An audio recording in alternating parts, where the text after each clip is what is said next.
Ayan, magkain na kami. O, pinapaitan. Sarap nito. Ayan, o. Madilim, madilim, madilim.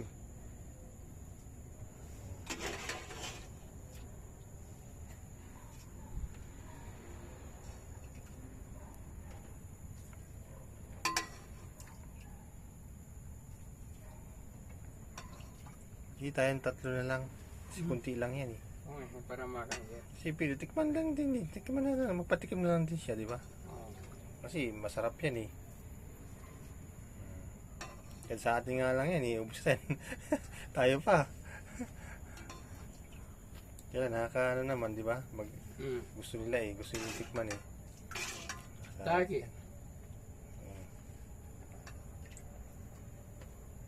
Atake.